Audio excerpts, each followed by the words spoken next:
Hello, hey blogging family, good morning, good morning. Hey guys, I'm looking through this thread. I think I'm gonna go ahead and answer Kimberly's question. I feel really called to speak to this today. I'm just gonna keep going through this thread, and whatever I feel kind of drawn to talk about, I'll talk about off of this thread. But if you have questions or you're stuck with something, you want me to talk about something comes up for you, put it in the comment thread that I made for lives, and I will eventually get to your question. Okay. So there's a couple parts of this question. So the first part, she says, how do you interpret, interpret. How do you interpret what your audience tells you for what they actually need? Like Joanne Crone tried making a course to help parents manage homework, but it wasn't doing well. But then she converted it into a class for kids, and that has exploded. Okay. I'm probably not the person to speak about this because I literally never pull my audience. I talk about what I'm called to talk about 100%, right? And this is part of my spiritual beliefs, but my spiritual beliefs are when I'm called to say something, it's because someone needs to hear it. Someone out there needs to hear it from my voice, from my heart and my soul to them. And so that's how I make my content.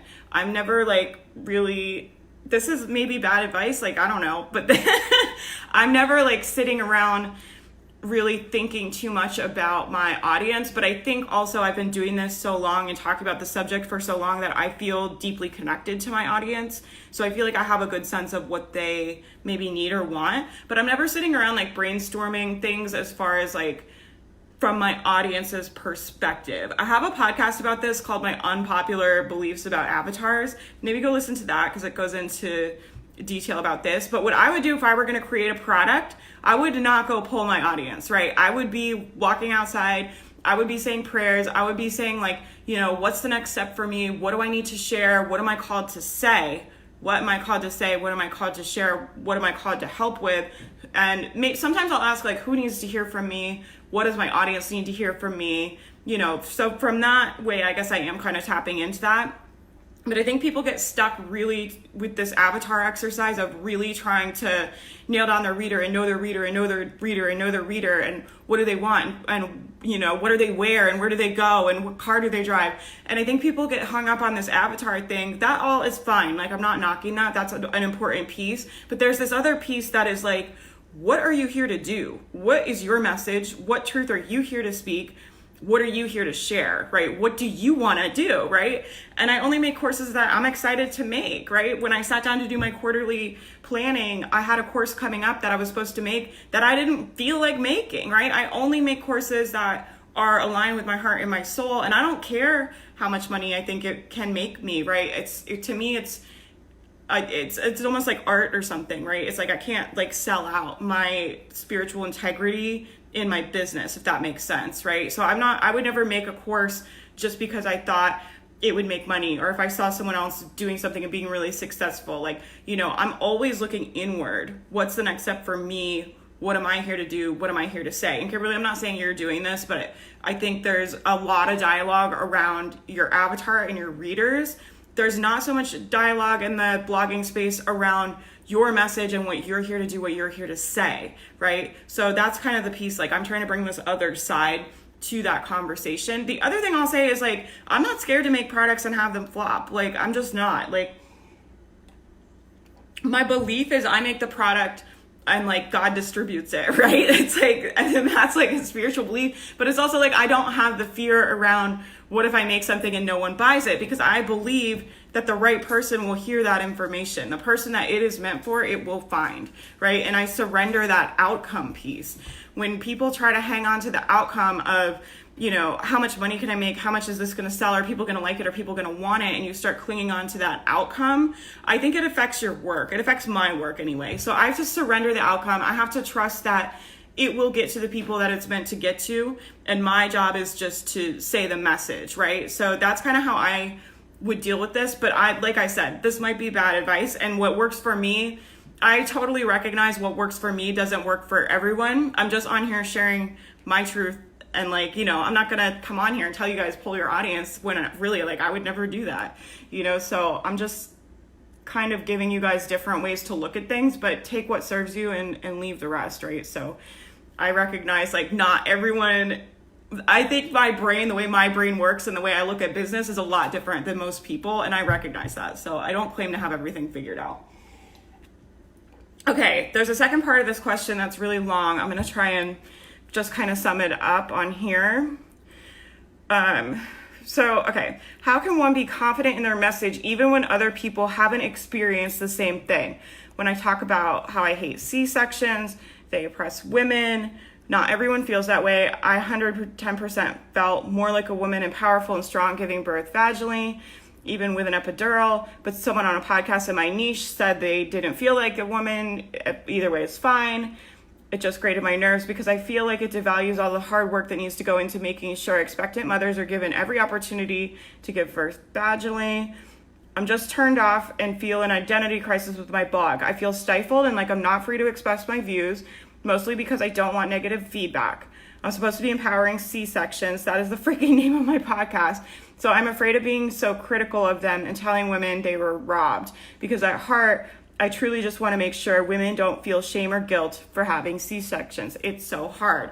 Okay, I totally get this, right? Because I talk about a lot about sensitive subjects on the internet, right? Because I share, God, everything, domestic violence, depression, anxiety, all these things that I've been through in my life, right? I speak on online. But the way I kind of approach this, you have to approach these subjects with a tremendous amount of love. And you have to recognize that, Kimberly, I can tell this is really hitting you in the heart, right? It's really personal to you and really emotionally charged. And you have to recognize that it's emotionally charged for other women too. And so when you're speaking on it, you have to speak from a place of compassion. And what I do a lot online is I speak from my own experience. I speak my truth. You don't have to have everything figured out for everyone. You don't have to have the answer to this, right? But you're trying to hold space for a dialogue. So I don't know anything about birth at all. So I'm going to pretend to be an expert on that at all. But it sounds like from reading this comment that there is a dialogue that needs to be had around, I know there's a lot of politics around giving birth and there's different opinions around it. And it sounds like you want to hold space to have an open dialogue around that, right? And that sounds really important. So your job isn't to tell people what to think. Your job isn't to have the answers. Your job is to hold the space. Hold the space for people to tell their truths. Hold the space for you to tell your own truth, right? I tell you guys all the time, I'm very honest with you guys, and I'm very honest, on the internet just in general. And I tell people all the time, I'm like, this is my truth. All I can do is speak my truth. I have no idea how the world works for other people, right? Because I talk about things I'm talking about God and money and things that are pretty sensitive topics on the internet literally all the time, right? God, I went on a date the other night and I was just God, the only things I'm interested in talking about are money, business wise, right? God, spirituality, and politics, because I follow politics. So I'm going on a first date with me is I don't know, probably a nightmare for most people. Anyway, what I'm saying is, your job isn't to have this figured out. You don't need to have the answers and you don't need to be right. And I don't know how the world works for other people, right? So I know the way my relationship with God feels, and I know the way intuition works for me, but for all I know, everyone could be wired completely different, and their spiritual connection could feel completely different than mine. I can only speak to my human experience, right? Because I don't know anything about anyone else. That's how I always look at it. So I am always willing to share my experiences because I know my experiences can help someone else, right? So I share difficult things that I've walked through, right? Struggling with depression, living through domestic violence, all these different experiences that I've had, I share pieces of them or lessons from them to help other people. And it's not about me.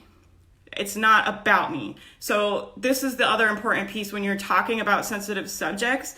It cannot be about you. You've kind of got to be a little bit removed from it. And I know it's hard when you're talking about something you're passionate about, you care about, and something that you feel really fired up about, right? And I love how passionate you are about this. And I think you're the perfect person to facilitate this important conversation that needs to be had and to hold the space for women to tell the truth, right? This is how I always think about it. I'm I hold space to tell the truth about what it's really like to live with depression, right? And I talk about the things that other people don't want to talk about, the parts that are hard and difficult, and the fact that it's like really hard day in and day out. And I share with my audience. I shared with my audience last week, like I was like binge eating, and I share that on the internet, and I just go online and I just speak my truth and I tell them, and part of my mission is to make people feel less alone, right? So I think part of this question that you're asking, I think part of the answer is, your job isn't to be right. It's not to have the right answer, to have the right opinion. Your job is to speak your truth so other women feel less alone. Does that make sense? Your job is to hold space for this dialogue, right? It's not about being right. I don't have the answers. Like, I don't have a cure for depression. Like, you know what I mean? It's like, I don't have a lot of answers for a lot of the things I talk about. I share my journey and I share tools and resources, right? So you can share, this is my experience. This is how I felt, from a place of helping women feel less alone, right? There's women going through this. I mean, there's women without partners that are single moms going through this. There's women, navigating this, and maybe their families don't support their views of birth, right? That are being pushed a certain way. There are women that need to have this dialogue, that need to hear from you. And your job isn't to tell them what's good and bad. Your job is to share your experience, speak your truth, so people feel less alone, and to hold space for a dialogue. Does that make sense? And then the part about getting negative comments is like, you have to get over that fear, right? And there's probably some internal work you need to do around that, around like self-worth issues, right? It's like, people cannot like me, but that doesn't mean my work is not good. People cannot like me, but that doesn't mean that my work is not valuable. People cannot like me, but it doesn't mean anything about me, right? It's not about me. And this is how I always deal with negative comments, is like, it's not about me. You can almost see it as just like a mirror. When whatever people are saying at you is really like about them. It's really about them, what they're going through in their life, what they need to process, how they're feeling. It's about them 100%. It's not about me. Not about me. Not about me, right? I get emails all the time from people because they don't like that I swear on the internet. Like, but I'm like, I'm not making you come to my website. Like, you came on my blog. Like, this is how I talk. You can go to literally any other website, right? But I don't respond to that. But it's not about me. It's about them. And they're giving those words a certain meaning that is very upsetting to them. And they're choosing to do that. I'm not doing that. Like, I'm just talking the way I talk, the way I was raised, the way I was born, the way everyone around me talks, right? And so, and I know some people are offended by that, and that's totally fine. Like, I totally respect their right to go somewhere else, but they don't have the right to say anything about me. They don't know anything about me, right? They don't know anything about me or my life or my work or my purpose or anything like that, right? It's all about them. Anytime I get negative feedback, and I trigger people, right? And you're going to trigger people probably with this topic too, because it's emotionally charged. And anytime you're talking about emotionally charged stuff, people will be triggered and will have something to say. And the internet loves to tell you what it thinks, right? The internet loves to tell you what it thinks. But I always just think, I'm here to help women feel less alone. I'm here to tell the truth about mental illness. I'm here to tell the truth about what it's like what it's really freaking like, to live with really serious clinical depression, right? And I'm here to help women feel less alone in those struggles, right? And it's not that I have to tell them what to do or have some sort of resolution or have some kind of anything figured out. My job is just to help people feel less alone, right? That's my mission. And I do that by sharing my truth and holding the space, right, to have a dialogue that's not usually had, right? And I think that I relate a lot to this question because I think that's what the direction you need to go. But it's not about telling people what's good and bad, right? It's not about telling people what's good or bad, because you can't do that, right? It's different for everyone. And you have to respect the fact that not everyone is going to feel the way you do about C-sections or vaginal birth. Every woman is going to feel differently about it. But it's about every woman being able to feel safe and supported and to have the information, right? All those different components to feel however they want and to feel supported and to feel empowered as women to make those decisions of what's best for you and what's best for your body, right? This is more about, I think, look at it as empowering women to make the right decision for them, right? I'm going to share my experience because I want you to make the best decision for you. Does that make sense? I'm going to share my experience in a way because I want other women to be able to make, informed decisions. And I want to talk about things that are not usually talked about around birth, right? I want to talk about feelings that come up that are hard and difficult that we have as women that space is not being held for, right? And your job is just hold the space. Does that make sense? Your job is to hold the space for the dialogue. It's not to be right or wrong or tell people right or wrong or to tell people what to do. It's just like, hey, here's my experience. Here's how it felt. A lot of people don't talk about this, but I'm going to share my experience with you. And this is what I went through. And this is how it felt to me. And, you can talk about really difficult things like that. People can feel your heart, right? So I'm able to talk about difficult things, and I'm very blunt with you guys all the time. I say things on here like that kind of make me sound like a jerk some of the time, right? But it comes from such a deep place of love because I want you guys to be successful so bad, right? And I want, my people feel that from me. I'll get online and tell talk about whatever, but it's always from a place of love and compassion.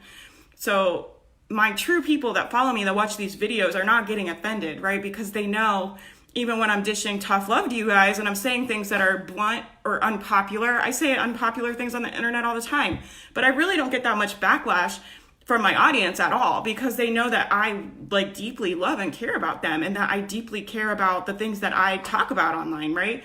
And so I think it's important, to talk about things from a place of love.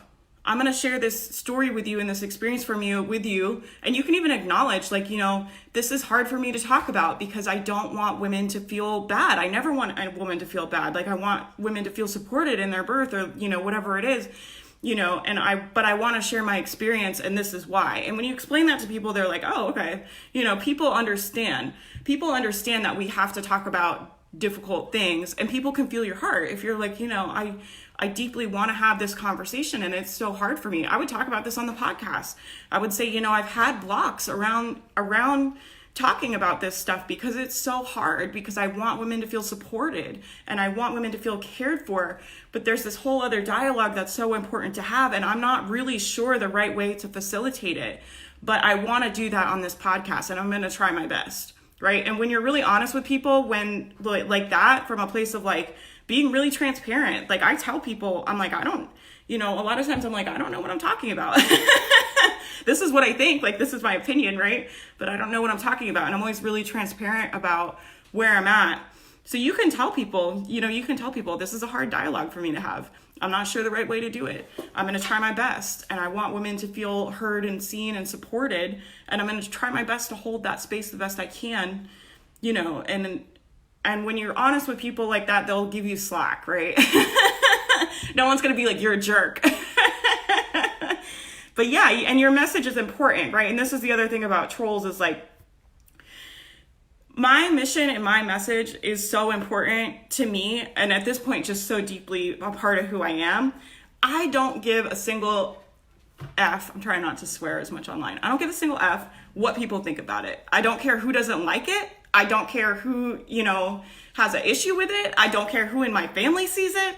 I don't care if people that I'm dating see it. I don't care because I know that people need to hear from me because I get feedback from them every day saying that things that I say have helped people.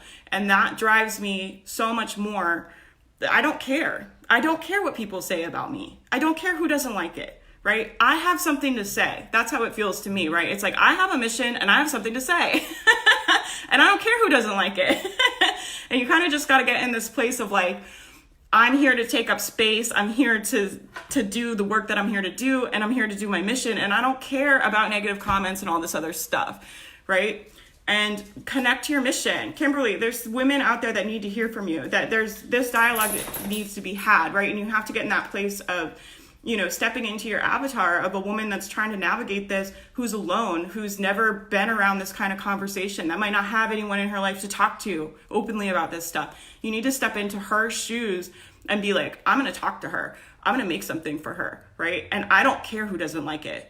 I don't care who doesn't like it, right? Because I know there's someone out there that needs me. I know there's someone out there that needs to be supported. I know there's someone out there that feels alone, and I'm going to reach her. And I don't care. Right? I don't care who doesn't like it.